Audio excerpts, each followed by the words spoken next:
दोस्तों, स्वागत है आपके अपने YouTube चैनल राजस्थान बेरोजगार छात्र संघ में। दोस्तों, जैसा कि आपको पता है कि पंचायती राज एलडीसी भर्ती 2013 की जो संशोधित सूचियां हैं वो अपलोड होने लग गई है, जिसमें किन किन अभ्यर्थियों को डॉक्यूमेंट वेरिफिकेशन के लिए बुलाया है वो लिस्ट rajpanchayat.rajasthan.gov.in पर उपलब्ध है। सबसे पहले राज पंचायत पे आप जाएंगे, इसके बाद में एलडीसी रिक्रूटमेंट 2013 पर जाकर जिस भी जिले की आपको लिस्ट डाउनलोड करनी है वो आसानी से आप कर सकते हैं। अन्यथा हमारे टेलीग्राम ग्रुप संविदा कार्मिक, जिसका लिंक वीडियो को डिस्क्रिप्शन में दे रखा है, वहाँ से जाकर भी आप आसानी से लिस्ट देख सकते हैं। तो दोस्तों, ये तो हुई लिस्टों की बात। अब 4 से 7 अक्टूबर तक जो डॉक्यूमेंट वेरिफिकेशन होने जा रहा है, यानी कि कल से, उनके लिए आपको क्या क्या डॉक्यूमेंट्स की ज़रूरत है, क्या क्या आपको डॉक्यूमेंट साथ ले जाने हैं, कौन से एफिडेविट ले जाने हैं, इस वीडियो में विस्तृत रूप से चर्चा करेंगे। तो वीडियो को शुरू से लेकर अंत तक जरूर देखिएगा। सबसे पहले एक 10 रुपये के नॉन जुडिशियल स्टाम्प पेपर पर आपको एफिडेविट बनवाना है परिशिष्ट क में, जिसमें आप जो विवाह जिनका हो रखा है वो विवाह के हिसाब से बनाएंगे, अविवाहित है जो अविवाहित के हिसाब से बनाएंगे। इसमें अलग अलग जो है पॉइंट दिए हुए हैं, जिसमें आप देख सकते हैं, मैं पुत्र पुत्री श्री या श्रीमती शपथपूर्वक बयान करता हूं या करती हूं कि मेरा विवाह श्रीमती या श्री निवासी इनके साथ संपन्न हुआ है, और मेरा जो, अगर आपका विवाह संपन्न हुआ है तो संपन्न हुआ है तथा इसका विवाह पंजीयन संख्या इतनी, दिनांक इतनी इतनी है, आप इस प्रकार से लिखवाएंगे। साथ ही अगर राजस्थान के बाहर संपन्न हुआ है और पंजीकृत नहीं हुआ तो उसकी भी डिटेल, अविवाहित है तो मैं अविवाहित हूँ, पूरा जो विवरण है वो लिखा आएगा। तो बाद में लास्ट में सब हस्ताक्षर होंगे शपथकर्ता के, और आपको ये नोटरी करवानी होगी। साथ ही परिशिष्ट ख में जो संतान संबंधी विवरण आएगा कि मैं घोषणा करता हूं कि मेरी जीवित संतानों की आज की तिथि में जो विवरण है वो इस प्रकार से रहेगा। 31 मई 2002 तक जीवित संतानों की संख्या, जिसमें संतानों का नाम, संबंध और डेट ऑफ बर्थ आएगी। इसके अलावा पॉइंट भी रहेगा 1 जून 2002 या उसके पश्चात संतानों की संख्या में हुई वृद्धि या संतान कितनी है उनकी डिटेल आएगी, और टोटल जो संतानें हैं वो कितनी है। मैं बता दूं दोस्तों, ये जो विवरण है वो इसलिए चाहिए क्योंकि 2 से ज़्यादा संतान नहीं होनी चाहिए। साथ ही ये घोषणा लास्ट में करने की घोषणा करता हूँ कि उपरोक्त दिया गया विवरण सत्य और सही है, हस्ताक्षर शपथकर्ता ही करने। तो दोस्तों, ये हुआ 2 फॉर्मेट हो गए, क और ख। अब तीसरा फॉर्मेट की तरफ चर्चा करते हैं। अगर आपका विवाह हो रखा है तो दहेज संबंधी जो घोषणा है वो आपको करनी होगी कि मैं पुत्र या पुत्री या श्री पत्नी या श्रीमती निवासी घोषणा करता हूं कि मेरा विवाह इनके साथ संपन्न हुआ, यहाँ संपन्न हुआ, तथा विवाह में मैंने किसी भी प्रकार का दहेज न तो लिया नहीं दिया। तो दोस्तों, इस प्रकार से आपको लिखवाना होगा। और अविवाहित होने की स्थिति में विवाह के समय ना तो दहेज लूंगा ना ही दूंगी, इस प्रकार से का विवरण आएगा। और लास्ट में हस्ताक्षर शपथकर्ता के आएंगे और सत्यापन होकर वापस शपथकर्ता के हस्ताक्षर होंगे। साथ ही इन सभी जो एफिडेविट्स हैं उनको आपको नोटरी भी करवानी है। साथ ही परिशिष्ट घ में भारत के संविधान की आपको शपथ लेनी है। आप देख सकते हैं इस प्रकार से जो है एफिडेविट बनवाना है भारत के संविधान की शपथ को लेकर। बाद में आपके साक्षर और किस आदेश के क्रम में आप डॉक्यूमेंट वेरिफिकेशन करवाएंगे। अब परिशिष्ट ये आता है जिसमें चेकलिस्ट आपको ले जानी है, और चेकलिस्ट में वो आपको टिक मार्क करने हैं जो आपके पास डॉक्यूमेंट है। सबसे पहले ऑनलाइन किए गए आवेदन की आईडी संख्या अगर आपके पास है तो आपको संलग्न करना होगा। परीक्षा शुल्क जमा कराने की रसीद, दोस्तों जो फॉर्म आप प्रिंट आउट ले जाएंगे उसमें आवेदन संख्या भी आएगी, आपकी जो फीस डिटेल है वो भी आएगी, और ऑनलाइन किए गए आवेदन की मूल प्रति भी आपके पास आएगी। जन्म तिथि हेतु 10वीं की मार्कशीट या प्रमाण पत्र। इसके अलावा शैक्षणिक या तकनीकी योग्यता प्रमाण पत्र, जिसमें सेकेंडरी की मूल प्रमाण और अंक तालिका, सीनियर सेकेंडरी की मूल अंक तालिका, ग्रेजुएशन, पोस्ट ग्रेजुएशन और अन्य कोई आपके पास योग्यता है जैसे कि कंप्यूटर डिग्री या डिप्लोमा है तो वो भी आप लगा सकते हैं। 6 नंबर पे है अनुभव प्रमाण पत्र की प्रतिलिपि आपको संलग्न करनी होगी। आप देख सकते हैं जैसा कि इन्होंने लिखा है कि RDPR योजनाओं में अगर आपको अनुभव है तो उसकी प्रमाणित जो प्रति है वो भी आपको संलग्न करनी होगी।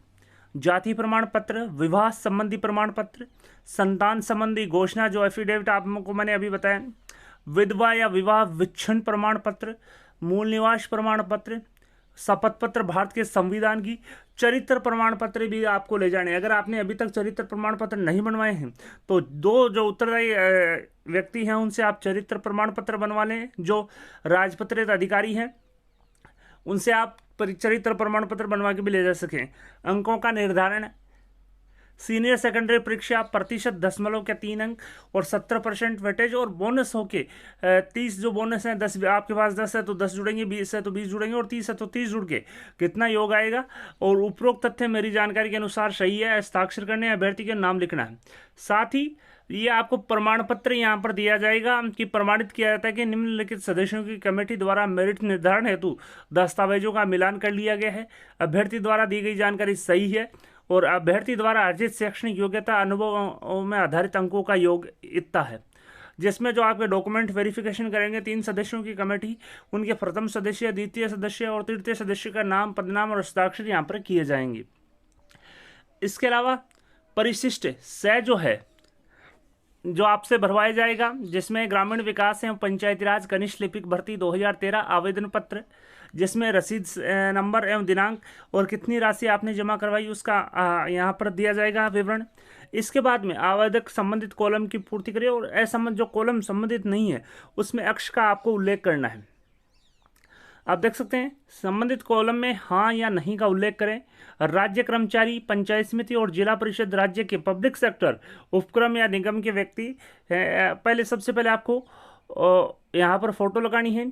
आप निम्न में से किस श्रेणी से संबंधित है, हाँ में है हाँ या नहीं उसका लिखना है कि आप स्पेशल कैटेगरी से संबंधित, जिसमें फिजिकल हैंडीकैप वगैरह या अन्य राज्य का व्यक्ति या विच्छिन्न महिला, विवाह या विधवा महिला, मूक बधिर, नेत्रहीन या अस्थि विकृत, अगर आप हैं तो उसमें टिक करना है, नहीं तो नहीं करना है।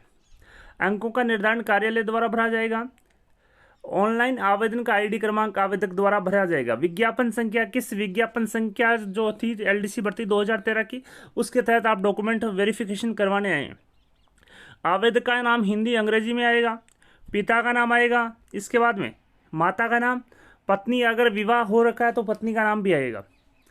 श्रेणी कौन सी है, category S, OBC, MBC, EWS, general, SC, ST.